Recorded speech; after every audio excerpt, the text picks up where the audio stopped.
了一个头。你忘回家了？那你要回去呗，我害怕。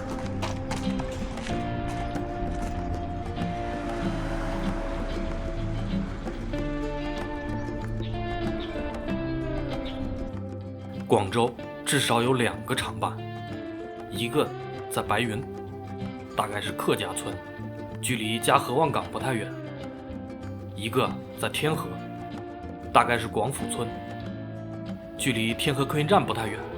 今天要讲的是天河长办。天河长办在地缘上特别有意思，它位于2座山的隘口处，有一条重要的交通线从村子西边生长出来，一侧通往龙洞，一侧通往沙河市场和广州城。在古代，这条路是官道。在1930年代的民国，它又是广山公路的一部分。此后的几十年里，这条路一直是粤东地区唯一能通行汽车的公路。村子的南边是一片叫做武山的地方，现在是华工和华农的校址所在地。一听名字就能猜到，这块地方以前肯定是丘陵山地。而村子的东边是岑村，2村之间至今仍然有农田。了解到这些信息，聪明的你肯定会意识到，要想变富，那就应该守住西边的交通线嘛，越往西越有搞头。不过这个想法可能只在现代管用，在古代的时候，反而距离交通线稍微远一点的地方才是好地方。比如古代长办村的良田在东边，这里有一条溪流，是附近地区流量最充沛、最稳定的水源。马路对面的原港村也有类似的说法。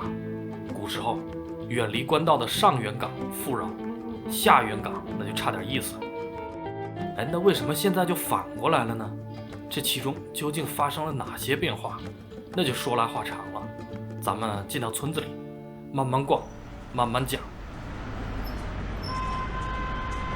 长办村的入口有2条大路，左边通往长办新村，右边是旧村。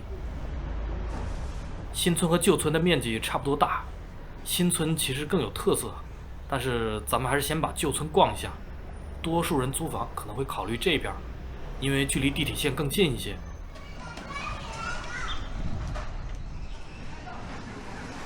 这就是旧村的主街道，水泥路面，握手楼林立。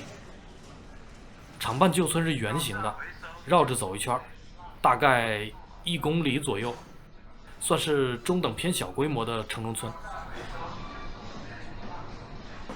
有很多旺铺正在招租，可能因为临近过年了，而且村子最近正在拆除，所以小老板就顺便退租，来年就可以直接润到其他村了。做生意就是这样，危险和机遇并存。这条街以前有很多老北京美食，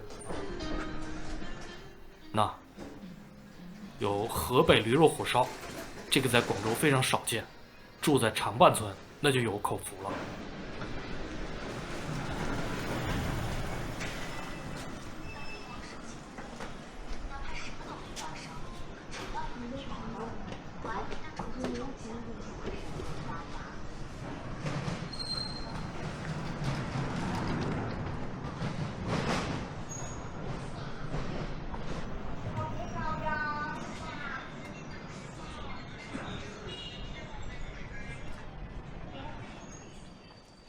可能是全广州最能打的北京烤鸭店，因为它有2块招牌。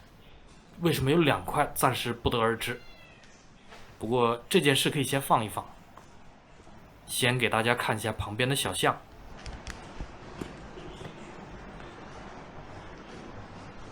非常有特色，需要先下一节楼梯。是不是有那么一点重庆的味道？重庆是山城，因此上上下下。长办村是丘陵地形，所以起起伏伏。如果想在这租房，个人建议一定要关注一下地势问题。看中了一套房，先找附近的人打听一下，看下雨的时候会不会水进街。咱们城中村里的打工人最怕遇水则发，对于长办本地人而言，他们也难以招架雨后的内涝问题。这困难在几百年之前就困扰着他们。办字原本就是泥泞之地的意思。长半位于丘陵地带，一旦下雨，地势低的地方就会产生积水，变出来一坨大泥巴。地势高的地方又存不住水，那旱的旱，涝的涝，就不太适合种田。所以在古代的纯农业社会，长半村就不算特别富裕的村子，一直到了改革开放以后，情况才变好。大家都不种田了，纷纷种房子。如果非要找一个变化节点，我觉得应该是1997年。之前村子里的划分还比较正常，但是1997年发生了一件大事儿，天河客运站投运了，长半一下子就变成了交通枢纽的腹地。不仅长半，附近的原港、龙眼洞都因为交通格局的改变而变富了，土地价值飞升，东西变贵就得物尽其用。在1997年以后，村子就开始出现了纯正的握手楼，以及奇奇怪怪的房子。你看这个楼就特别奇怪，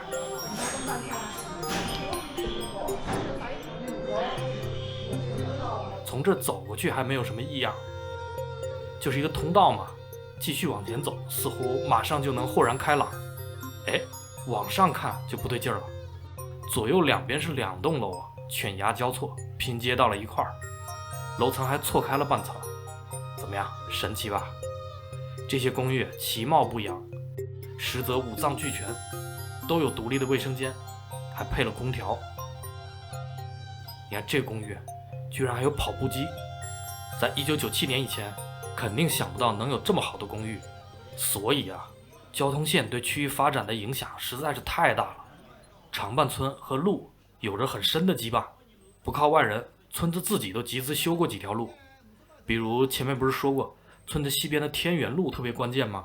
在古代是官道，民国时候又扩建成了能走汽车的广山公路。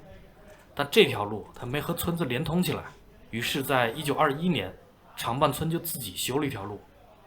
这条路从村子南边伸出来，一直到银河园附近，才接入了广山公路。这条弯弯绕绕的公路非常重要，本期视频里会有好几个故事提到它。那为什么不抄近道，直接修一条笔直的路呢？很有可能是地形问题。据说这一片以前不是山包就是沼泽，土地素质不咋地，所以才绕了这么一大圈，弯道超车。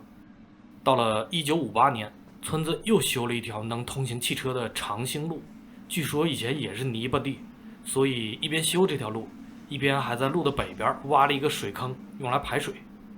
这就是直接和广山公路连通的2条乡村旧路。当然这2条路都是村民集体修建的大路，那还有一些村中小路是个人修的比如这一条，你看多漂亮啊，摆的全都是绿植，估计每天都需要去打理。这里有2块告示牌，语言不太通顺，但是能猜到是想表达什么意思。如果骑电动车，那就从左边走，不要走右边。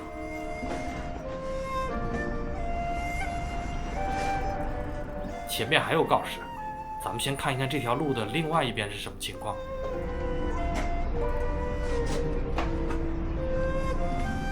全都在晒衣服、晒枕头。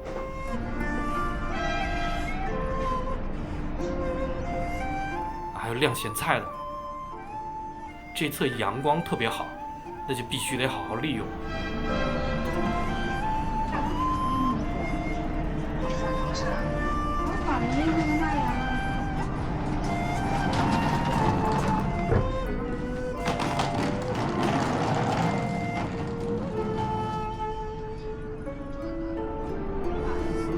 围墙右边是一排餐厅，再往外面就是大马路了，所以这里就特别空旷，外侧没有高层建筑。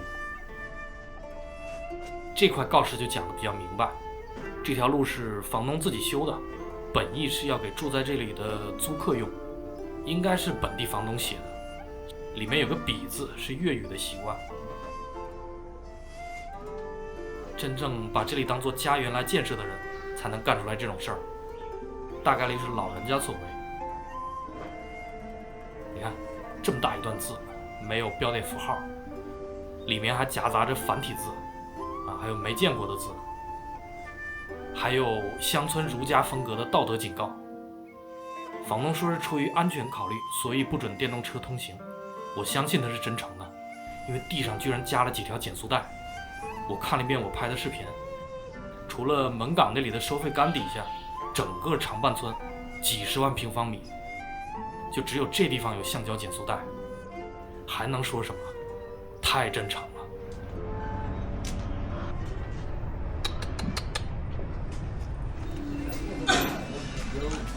从房东小路又重新回到了村里面的主干道，现在大概走了1/3，即将到达村里面最热闹的地方。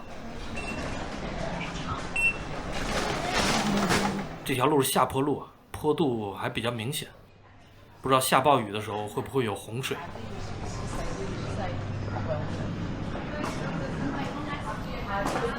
这个店24小时营业。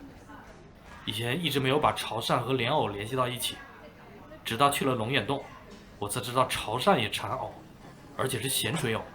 感兴趣的朋友可以试一试。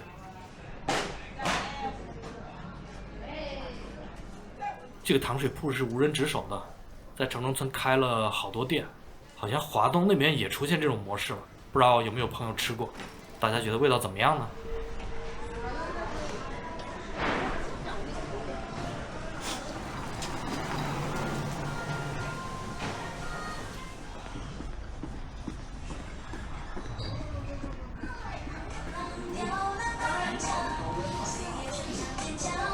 这条街有可能是长半村最繁荣的地方，左手边所有的旺铺都在营业，右手边以前是一排餐饮店。可以想象，一到晚上，这里肯定会摆满那种红色的塑料凳，马路边上全都是吃烤串的人。如果早来几个月，估计能拍到这样的景象。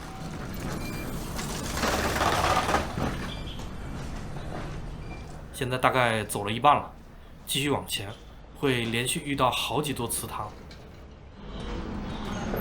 那昭氏宗祠，据说昭氏宗族是在1445年从南海县景深村迁徙到了长半。在祠堂里面有2幅瓷砖画，落款是昭子雍。昭子雍是清代人，画螃蟹特别出名。另外他还干了一件特别有名的事儿，那就是在1828年出版了一本叫做《乐欧》的歌集，里面收录了100多首歌，有些是从民间收集的，有些是他自己的原创和改编。那这个乐欧是什么意思呢？它其实是一种古代广州的说唱风格的音乐，歌曲内容大概是爱情小曲那一挂。相比同时期的其他艺术，乐欧的表演门槛和创作门槛相对比较宜人，在广州的下沉阶层特别流行。这本书在1904年的时候还被金文泰翻译成了英文，在国外出版，叫做 Cantonese Love Songs。 金文泰后来成为了香港总督，而昭子雍也被誉为粤欧第一人。那昭子雍是不是咱们长半村的人呢？我搜了一下，他的出生地是在现在的白云区横沙村，横沙也有一座昭氏宗祠，而且长半昭氏和横沙昭氏是宗亲关系，所以这里面有昭子雍的话是非常正常的。补充一个信息啊，昭氏宗祠门前的这条路就是之前讲到1921年村里面人自己修的那一条。修路是全村的希望，长半村的所有宗族估计全都参与进来了。在昭氏宗祠的隔壁，我们看到2座梁氏宗祠，他们大概率来自土华村。先说左侧这个祠堂，我在网上搜到了一张2020年的老照片，祠堂曾经贴过一副对联，源自中原，根系土华，所以肯定来自土华村。右边的祠堂也是根据对联猜测的。据说在1457年，景茂公从土华村迁徙到了长半。景茂公有2个儿子，次子子富离开了长半，长子子宁继续留在长半村。那对联上的宁祖估计就是指子宁公。景茂公的次子离开长半以后去到了哪里呢？没多远，就在长半村隔壁的原岗村。那至于原岗村跟长半村发生过哪些惊心动魄的故事，我准备放在原岗的视频里面讲啊，欢迎关注我的频道。现在我们继续往前探索，还有另外一支梁氏，是长半村最枝繁叶茂的宗族。这支梁氏宗族是乐平族的后裔，据说在1398年，乐平公从广东新会迁徙到了长伴定居。那如果再往前追溯，还跟浙江钱塘、福建晋江、南雄诸暨巷有渊源。在祠堂的碑记里，时不时就能看到这些字眼。有些石碑跨越了200多年的时光，承载着长伴村的过去，而回迁房的户型与村子的沙盘模型同样被摆放在祠堂里，代表着长伴的未来。时空仿佛在祠堂里交错，充满张力。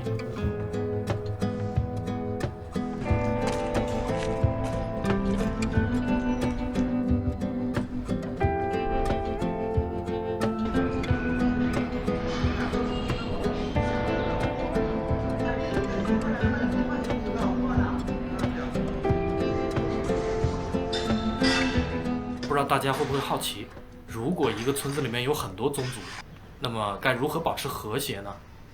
长伴村里面还有一个议事机构，叫做会员堂，专门解决跨宗族的事务。达到一定年龄并且品德端正，那么就有机会加入这个议事会。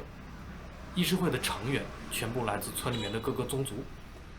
前面2次提到，在1921年，长伴举全村之力修了一条路。这件事就是会员堂操办的，出力最多的宗族很可能是乐平梁氏，因为乐平梁氏的人比其他宗族多好几倍，那肯定得多出人多出力嘛。如今会员堂的帅旗就安放在梁氏宗祠里，这面帅旗一旦在仪式里面出现，那就不仅代表梁氏宗族了，而是代表长伴村全体乡民。那在古代的时候，会员堂的人会不会偏袒自己宗族呢？大概率不会。对于权力内生的机构而言，偏袒一方会让会员堂失去权威，最终变成摆设。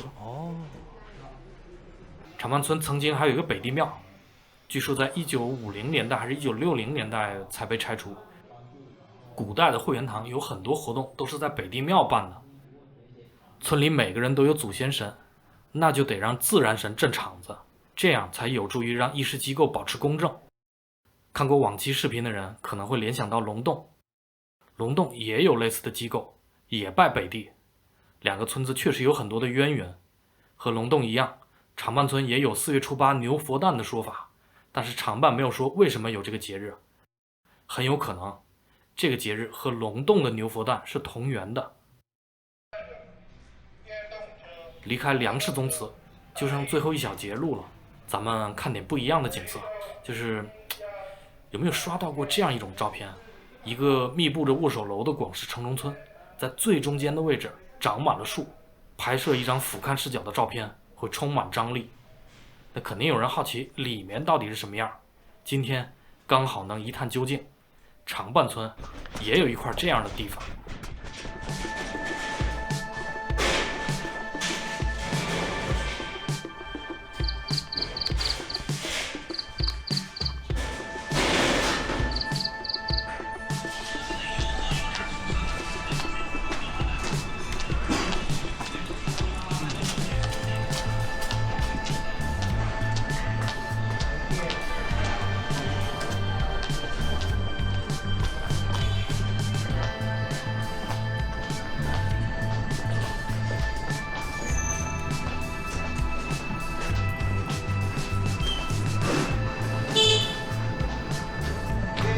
Cùng nó sát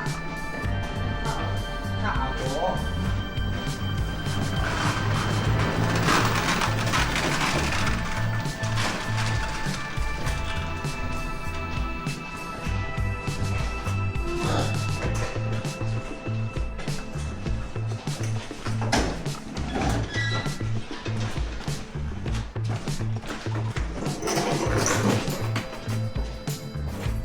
đó.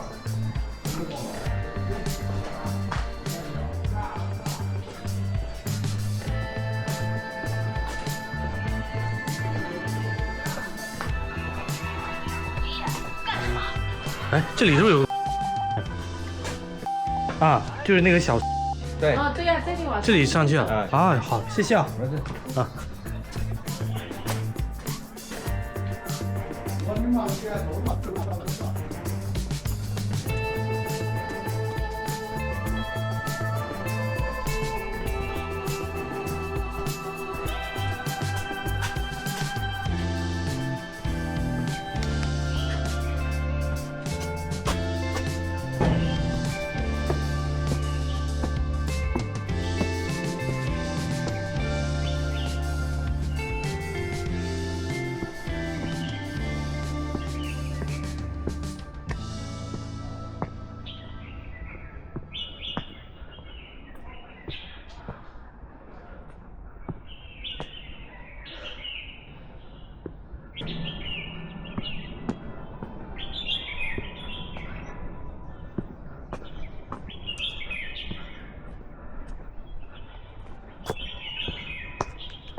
啊，是吧？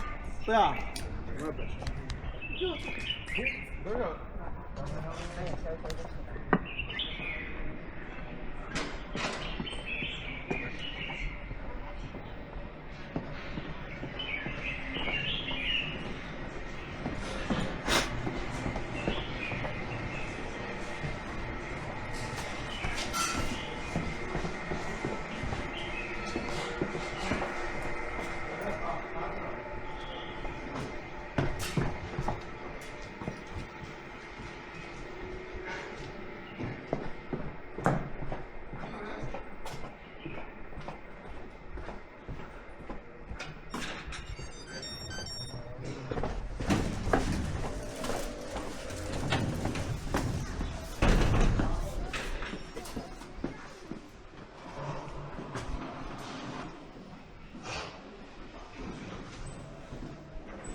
嘿。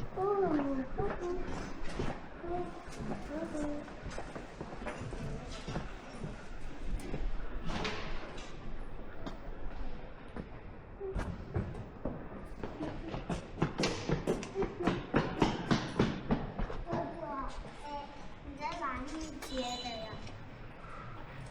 你外婆家。外婆，你个头！你外婆家吧？那你带我去呗，我害怕。这里没有下力，你们都在哪儿来？我想问问有什么事？他呢？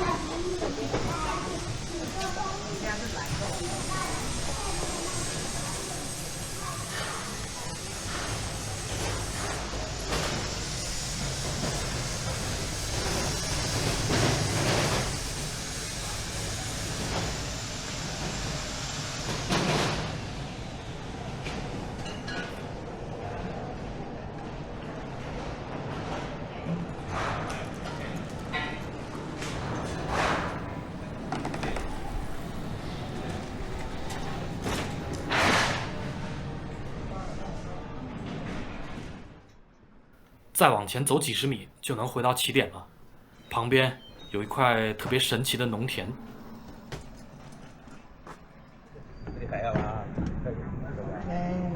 现在已经是冬天了，但是这片地绿意盎然，菜地里面有很多的蝴蝶，画面特别美。再往那边还有一个水塘，专门铺了防水膜，估计是要养鱼。不过有一点我没搞明白，这些台子是干嘛的？还有这个东西，就很摇滚。这个地方非常适合搞音乐节，如果不考虑把地给踩坏的话。开心农场让我们见识到了长浜村田园牧歌的一面，那现在也是时候去逛一逛新村了，咱们好好体验一下什么叫做广东新城中村。怎么样，是不是画风突变？长浜村是1997年到2002年投建的，占地17万平方米。刚建好的时候，都是些基础款的小别墅，模样相似。不过毕竟是城中村嘛，每个家庭的需求不太一样，于是就慢慢被改建成了不同的样子。这也是广式社会比较动人的一面，所有人不那么整齐划一，却能相安无事。这么多年过去了，很多别墅已经长大成人，变成了高老，也有的别墅长胖了，挺出来一个大肚子，用来开店，用来当车库，或者用来办公。很多人在这里开公司，非常有眼光啊。这样的环境特别适合意气相投的小伙伴共同创业。车库用来办公，1楼的客厅用来和 VC 谈笑风生，2楼、3楼用来睡觉。估计思维敏锐的观众已经感觉到了，长办新村就特别像美国硅谷。当年有很多美国人就是冲着租金便宜才离开了市区，去这种低密度的住宅区创业，于是才有了硅谷，才有了苹果和谷歌。那帮老哥如果跑到旧金山的市中心，光是租办公室就得背一身杠杆，所以像乔布斯这样的创业者就是需要常伴新村这样的地方。哎，你看，已经有公司把地区总部搬过来了。我估计常伴新村以后还有更大的发展，因为除了租金便宜，它还有一点和硅谷特别像，就是距离高校特别近。华工、华农两所 top 级的广东高校，走路就能到。那既然距离这么近，这两所大学和常伴村有没有什么渊源呢？那就又得说起那条弯弯绕绕的公路了。前面提到，这条路起于村子南边，又从银河园接入到广山公路，这样的路线大概率会从华南理工大学的北区穿过，因为华工就夹在常伴和银河园之间。1921年的古早道路可能已经融入了某条校园小径，不过我们还是能发现一些线索。华工宿舍和银河园的宿舍只隔了一道围墙。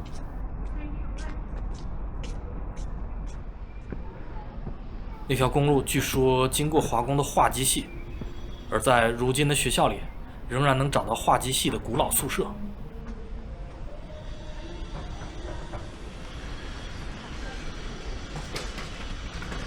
而且根据常伴村的说法，曾经有一块叫做望天堂的地方，就在今天的化工校园里。望天堂是1950几年开发的一块水塘，面积有27亩。那它是不是华工的北湖呢？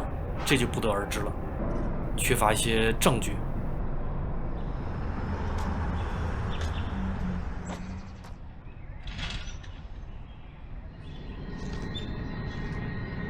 而在华南农业大学里，也有常伴人所说的陈山和望牛墩。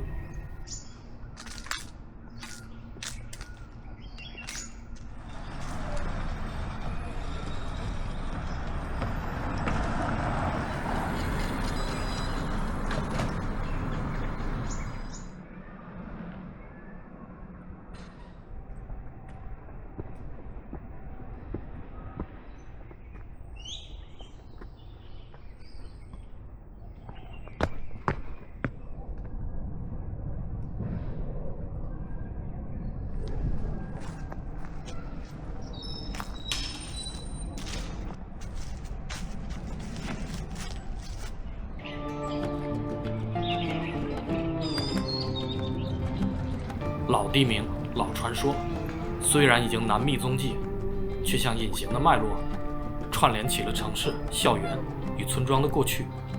在城市化的浪潮中，田塘、山丘被高楼所取代，乡村里的记忆也被埋进了城市机里。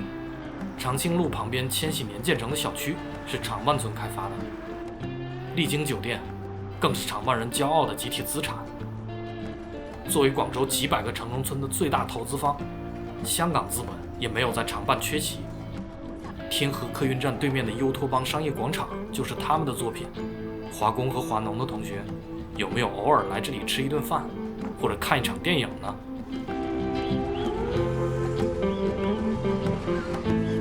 视频的最后，我们再逛一逛常伴公园，这里可以见到常伴村最休闲、最轻松的一面。